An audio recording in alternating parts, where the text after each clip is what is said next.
Bonjour à tous. Donc, nous allons aborder le thème de l'urbanisme, qui est un thème assez vague, très riche, très dense. Donc, évidemment, nous allons voir les grandes lignes et je vous invite à vous renseigner davantage si vous voulez approfondir certains points évoqués. Allez, on commence.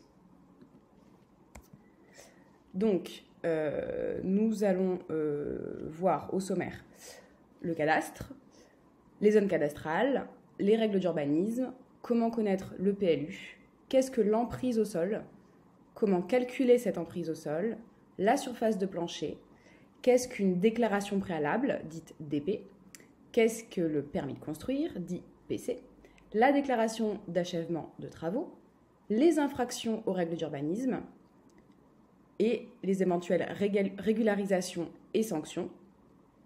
Et enfin, ce qui vous intéresse quand ça vous arrive sur un dossier, ce qu'il est possible de faire pour les vendeurs. Alors, le cadastre. Donc, il faut savoir que c'est un document administratif. Il n'a pas de vocation fiscale. Il recense et identifie les propriétés foncières afin de permettre le calcul des impôts locaux. Le cadastre ne constitue pas un titre de propriété. Comment y accéder? Vous allez sur le site cadastre.gouv.fr. Vous allez pouvoir renseigner l'adresse du bien ou la référence cadastrale de la parcelle, si vous la connaissez, afin de tomber donc sur la zone qui vous intéresse et de connaître notamment la surface du terrain en question, les différentes parcelles qui s'y rattacheraient, et éventuellement les notifications afin de savoir dans quelle zone vous vous trouvez. Donc, la parcelle, section cadastrale. Il faut savoir que la section cadastrale est une unité de découpage cadastral. Le préfixe de section cadastrale permet, lui, d'identifier de manière unique des parcelles. Comment lire la référence cadastrale? Il faut savoir que la référence cadastrale d'un terrain est composée de la référence alphabétique de la section, suivie du numéro de parcelle.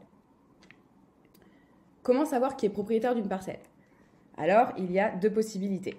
Soit vous allez identifier les coordonnées cadastrales et vous adresser au service de publicité foncière ou en mairie, afin d'obtenir le nom du propriétaire. Ou alors, peut-être parfois le plus simple, s'adresser au voisinage lors de vos prospections terrain intensives. Les zones cadastrales. Alors, les zones urbaines, dites zones U. Ce sont des zones déjà urbanisées ou des zones où les équipements publics sont existants ou en cours de réalisation, qui vont s'appeler donc zones UA, UB, UC, par exemple. Les zones A urbanisées, dites zones AU. Zones à urbaniser, donc ce sont les secteurs à caractère naturel de la commune, mais qui sont destinés à être ouverts à l'urbanisation. Ensuite, vous avez les zones non constructibles.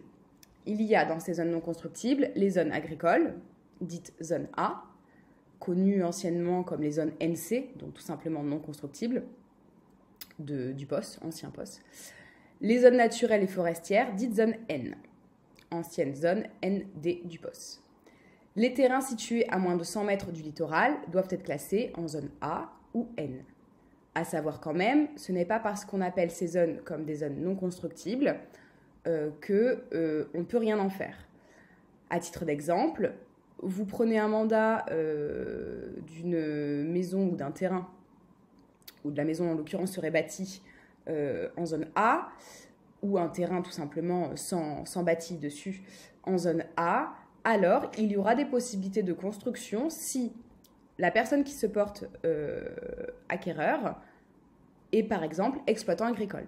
Alors il pourra construire de par son métier qui est destiné à une exploitation agricole. Donc il ne faut pas forcément être ferme quand vous voyez que nous sommes en zone agricole. Tout n'est pas perdu. Les règles d'urbanisme. Alors, il y avait, vous en avez je pense tous entendu parler, certains clients emploient encore ce terme qui est obsolète. Ceci dit, il est ancré dans les mentalités, donc nous l'appelions le COS. C'était donc le coefficient d'occupation des sols. Depuis le 24 mars 2014, le COS n'est plus opposable aux demandes de permis de construire ou de déclaration préalable. Le COS est abandonné au profit d'autres règles, telles que l'emprise au sol, la hauteur maximum des bâtiments ou encore l'implantation de construction par rapport aux limites séparatives au domaine public, qui finalement sont déterminées et définies dans le PLU, plan local d'urbanisme, que nous verrons après. Ensuite, il y avait le POS, plan d'occupation des sols. La loi ALUR y a mis fin, pour encourager les collectivités à se doter d'un plan local d'urbanisme, le fameux PLU. Donc, le PLU. L'abandon du COS permet dès aujourd'hui d'augmenter la surface habitable de nombreuses unités foncières en autorisant l'élévation des bâtiments puisque le coefficient d'emprise au sol reste en vigueur. Le moyen le plus courant de gagner de la surface habitable reste la construction d'étages supplémentaires ou, dans certaines conditions, de diviser son terrain. Donc, le PLU est davantage favorable à ce que permettait l'ancien COS ou le POS. Comment connaître le PLU? Alors, tout simplement, vous allez sur le site géoportail-urbanisme.gouv.fr et vous allez pouvoir télécharger le PLU qui vous intéresse. Le PLU va vous permettre de connaître les possibilités de construction, d'extension et aussi savoir si le terrain est piscinable. Attention, certains de vos clients, quand vous rentrez un mandat, notamment d'une maison qui n'aurait pas de piscine, vous allez leur demander si le terrain est piscinable. Certains vont vous répondre « Oui, mon voisin a fait une piscine, mon terrain est piscinable ». Ne prenez pas ça pour argent comptant. Allez vérifier si la zone où se trouve ce terrain, et donc cette maison, est bien considérée dans le PLU comme étant un terrain piscinable. Le PLU va également vous permettre de connaître l'emprise au sol permise. Donc il y a une question d'emprise au sol que nous verrons après. Il y a aussi la hauteur d'une construction, puisque plus on va monter d'étages, plus on va gagner en surface habitable. Et il va également définir les limites de propriété et les distances entre les constructions prévues, avec donc voisins, clôtures, les chemins, chemins privés, routes. Savoir si par exemple la mairie a mis une servitude de passage sur des trottoirs, voilà. Parce que parfois, vous allez rentrer un mandat sur un terrain par exemple, et la conception même de ce terrain, sa disposition, même si le PLU et la zone, en tout cas la zone, vous déterminent que ce terrain est constructible, ensuite va se poser la question de oui, il est constructible, mais quelle est la faisabilité? Si par exemple, en effet, on est bien dans une zone où nous pouvons tout à fait construire, mais si le PLU nous impose des distances entre les constructions, qu'il y a des limites séparatives imposées de distance, et que la conception ou la forme même du terrain, ou d'un terrain très en restante par exemple, voilà, peut ne pas vous permettre, en tout cas, de construire tout ce que le PLU vous autorisera à construire. Donc il se peut que par des contraintes techniques, peut-être que le PLU en question permettait une construction de 150 mètres carrés d'emprise au sol. Or, les limites avec les voisins, les clôtures par exemple, ou un chemin, un accès, une route, ou des servitudes, vont faire que finalement, vous allez devoir restreindre la possibilité de construction en termes d'emprise au sol. Donc il faut bien être vigilant sur tous ces aspects-là.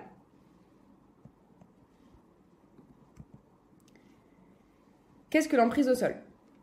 Alors, l'emprise au sol, c'est une projection verticale du volume d'une construction.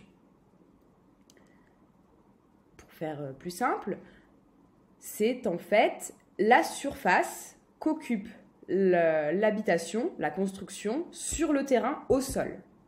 D'accord? Donc, on ne va pas prendre en compte les hauteurs, s'il y a un étage, 2 étages, voilà, on ne prend pas ça en compte. Uniquement l'emprise sur le sol qu'occuperait la construction sur le terrain. C'est une surface administrative qui est à calculer lorsque on va demander un permis de construire ou alors une déclaration préalable de travaux. En l'occurrence, on se contentera d'une déclaration préalable de travaux qui, vous le verrez, il y a beaucoup moins de formalisme avec une DP, mais uniquement si la demande de construction est inférieure à 20 mètres carrés. Si on dépasse les 20 mètres carrés d'emprise au sol, alors il faudra passer par le permis de construire. Avec des délais, vous verrez, qui sont plus longs et c'est un peu plus laborieux, on va dire. À savoir, quand vous voulez réaliser des travaux de construction ou de rénovation, bref, si la surface d'emprise au sol totale est supérieure à 150 mètres carrés, alors le recours à un architecte sera exigé. Quand je dis architecte, c'est un architecte DPLG et non pas un simple architecte d'intérieur, par exemple. D'accord ? Donc, inférieur à 150 mètres carrés, j'achète un terrain, je décide de construire ma maison, l'emprise au sol est de 120 mètres carrés, je m'y connais un petit peu, j'ai envie de faire moi-même mes plans, je ne suis pas obligée de passer par un architecte DPLG. Je peux tout à fait, moi, constituer mon dossier, faire mes CERFA, déposer tout ça à l'urbanisme en vue de déposer mon permis de construire, du coup, pour obtenir, je l'espère, l'accord de construire. Au-delà de 150 mètres carrés, architecte DPLG exigé. Comment calculer cette emprise au sol ? Alors, la surface d'emprise au sol, c'est l'aire de la construction exprimée en mètres carrés. Longueur fois largeur à partir des murs extérieurs et non pas des murs intérieurs. Donc, vous savez, quand on construit une maison, en général, on utilise des agglos ou des briquettes à l'ancienne. Donc, on va prendre en compte l'épaisseur des murs. D'accord ? On inclut, pour calculer l'emprise au sol, donc ça va compter dans l'emprise au sol autorisée, les terrasses qui seraient surélevées de 60 cm. Donc, si mon terrain est un petit peu en restanque, un petit peu en pente, et que pour mon confort, je fais une terrasse surélevée par rapport à mon terrain, ma terrasse va être prise en compte dans l'emprise au sol. Donc, ça va me diminuer potentiellement ma possibilité de construction sur ma partie réellement habitable. Les abris de jardin, les garages, les abris voitures, les hangars, les serres et les piscines. À exclure du calcul, les terrasses qui seraient pour le coup à même le sol, les allées, portails, clôtures, ça n'entre pas en compte dans la possibilité de construction en rapport à l'emprise au sol. La surface de plancher, donc là c'est différent. Donc la surface de plancher, c'est la superficie de la maison couverte, mais cette fois-ci, on ne considère pas l'épaisseur des murs et on ne considère pas tous les niveaux qu'aurait la construction. Ne prend pas en compte les extensions ouvertes, comme les pergolas, les préaux ou les abris de voiture. La surface de plancher s'obtient après déduction des surfaces suivantes.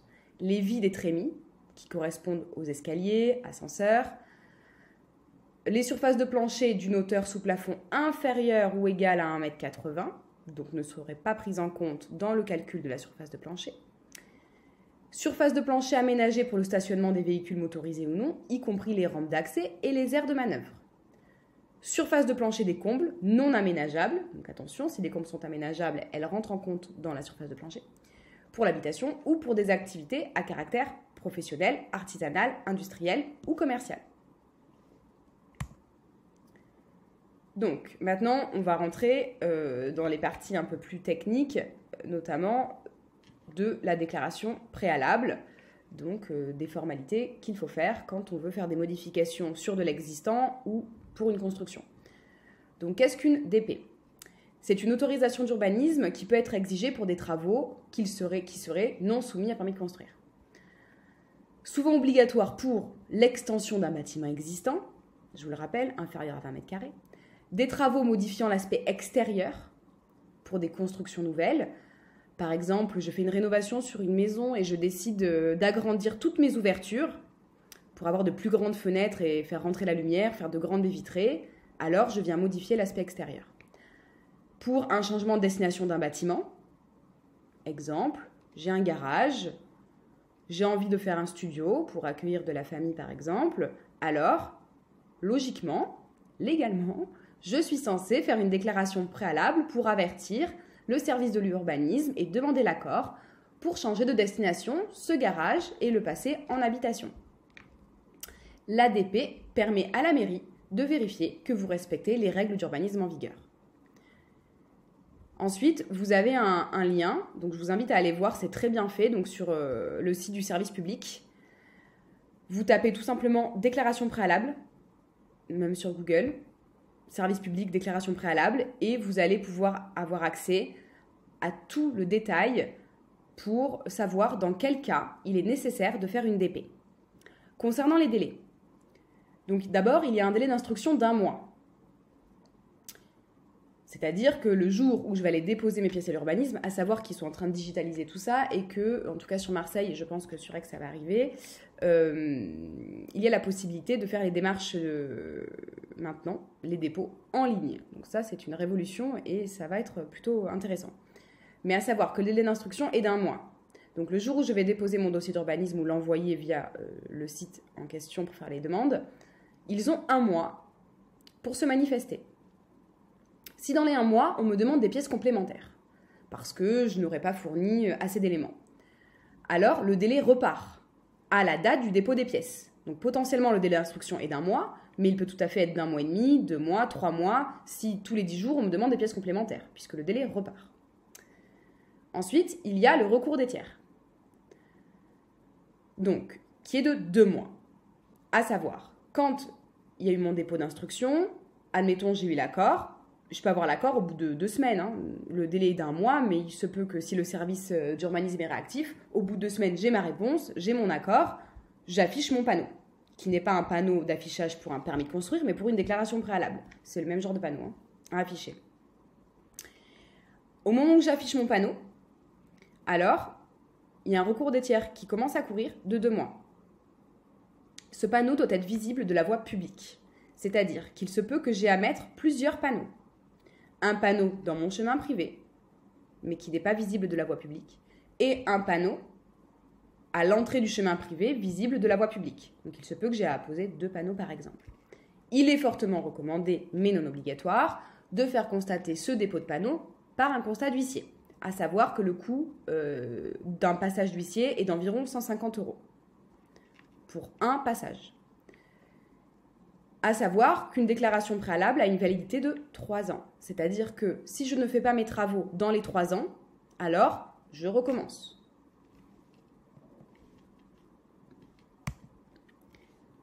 Pour le permis de construire. Donc il constitue une autorisation d'urbanisme délivrée par la mairie de la commune où se situe votre projet. Il concerne les constructions nouvelles, même sans fondation, de plus de 20 mètres carrés, de surface plancher ou d'emprise au sol. Les travaux d'extension ainsi que le changement de destination peuvent aussi être soumis à permis. Donc, pas uniquement une DP dans certains cas. Pour voir les subtilités et les différents cas, il y a trop d'éléments et de subtilités. Donc là, je vous invite vraiment à aller sur le site service public et vous tapez déclaration préalable et ensuite vous faites la même chose, permis de construire. Et vous allez voir tous les cas de figure qui nécessitent soit une DP, soit un PC. Et enfin, évidemment, soumis à permis de construire, tous les travaux qui ne relèvent pas du permis de construire sont en principe soumis à déclaration préalable de travaux, donc DP. Les délais d'instruction. Donc, 2 mois pour un permis contre 1 mois pour une DP. Ils peuvent s'étendre à 3 mois, les délais d'instruction, si c'est une construction particulière ou par exemple des lotissements, des bâtisseurs, etc. Ça peut être plus long. Évidemment, si on demande des pièces complémentaires parce qu'il manque des éléments ou parce qu'il faut justifier de certaines choses, alors le délai repart à la date du dépôt des pièces complémentaires demandées. Donc ce délai peut vraiment être beaucoup plus long dans les faits. Le recours des tiers est de 2 mois. Après l'affichage du panneau, avec donc les indications et le numéro de permis de construire, qui doit être pareil, visible, de la voie publique. Donc si nécessaire, j'en affiche 2 ou 3. Pour le coup, le constat d'huissier est encore plus recommandé pour un permis de construire que pour une DP. Et au moins 2 passages d'huissier, c'est plutôt recommandé. Donc le coût serait plutôt de 300 € contre 150 € pour une DP.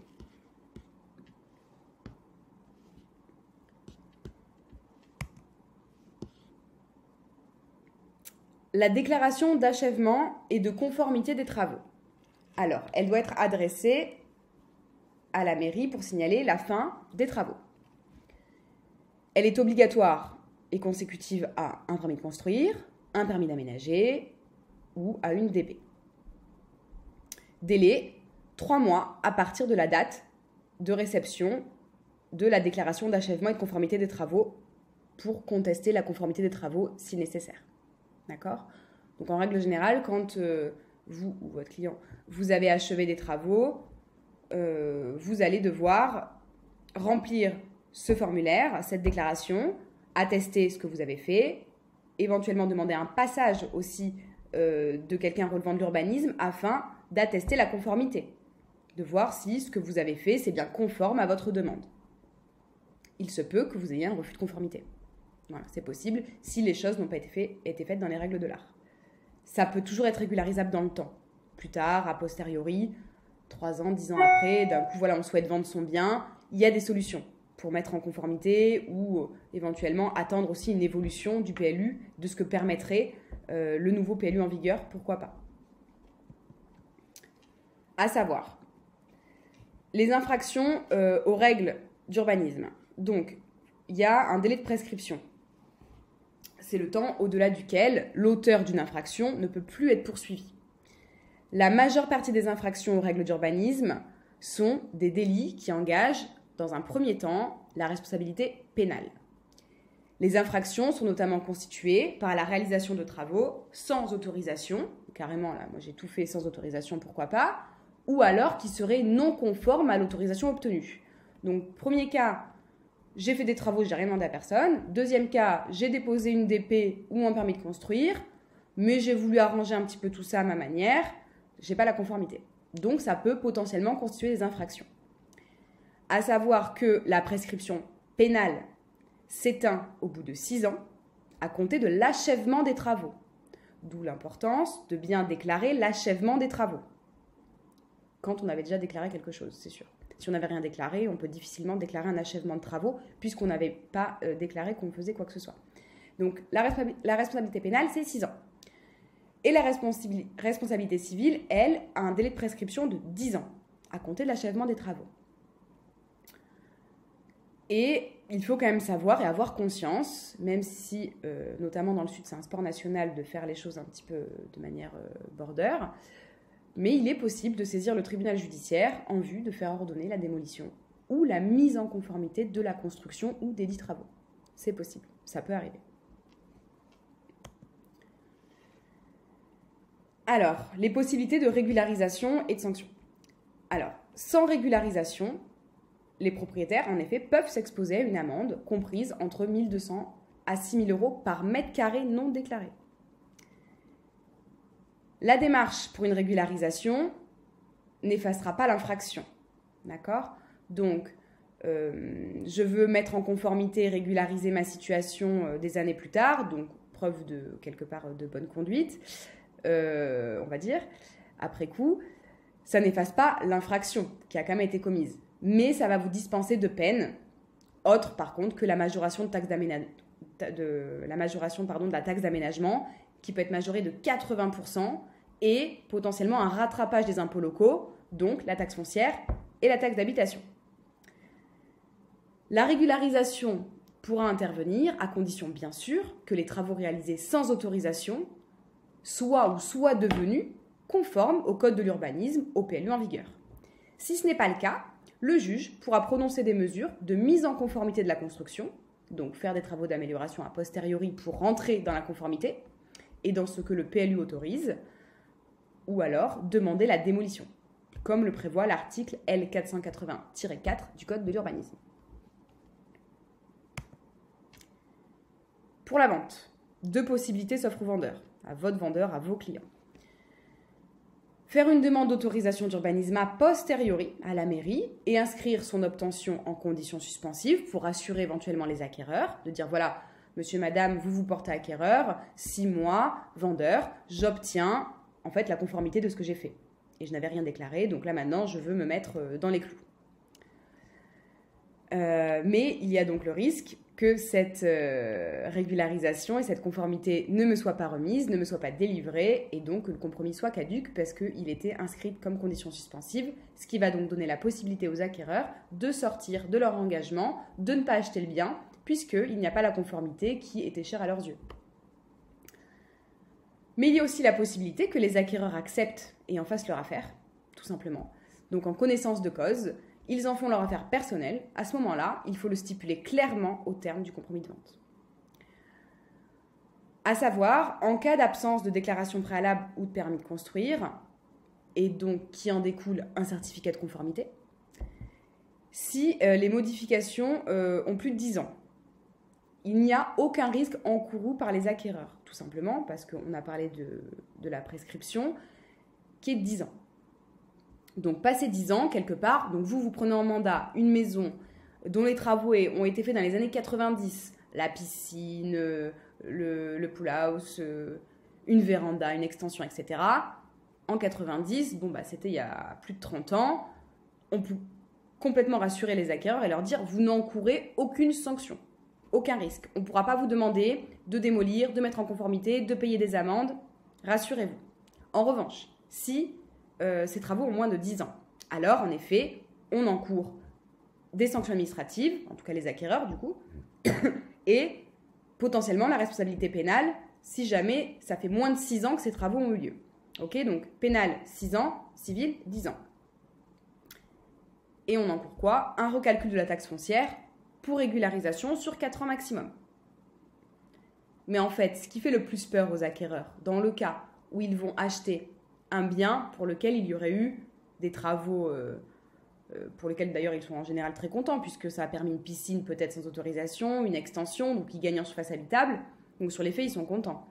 Mais ce qui leur fait peur et ce que, en général, risque de mettre la puce à l'oreille, et les notaires insistent énormément dessus, donc c'est à vous en amont de bien briefer vos clients, de leur expliquer les risques encourus, ou au contraire, ce qu'ils ne risquent pas, en l'occurrence plus de 10 ans, aucun risque de sanction pénale ou civile, administrative.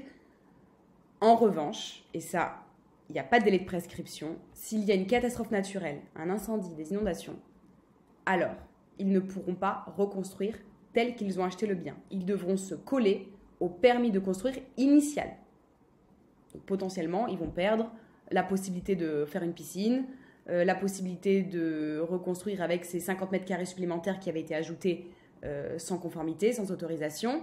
Donc, c'est le risque. Bien entendu, il faut les rassurer quand même en leur disant, écoutez, entre-temps, le PLU a évolué, sachez qu'il est plus en votre faveur, le terrain est devenu piscinable, donc en effet, ils avaient fait la piscine à l'époque, le terrain n'était pas piscinable, il se trouve que le terrain est devenu piscinable, demain il se passe quoi que ce soit, rassurez-vous, vous serez indemnisé par votre assurance habitation en l'occurrence, pour la catastrophe qui a eu lieu, et vous pourrez refaire une piscine puisque le terrain est devenu piscinable. Donc à vous quand même d'aller creuser pour savoir s'il y a des possibilités de rassurer vos clients pour que ce ne soit pas un frein éventuellement pour se positionner pour l'achat, ou au contraire, que ça leur donne peut-être une aisance sur la négociation et qu'ils se sentent en position de force.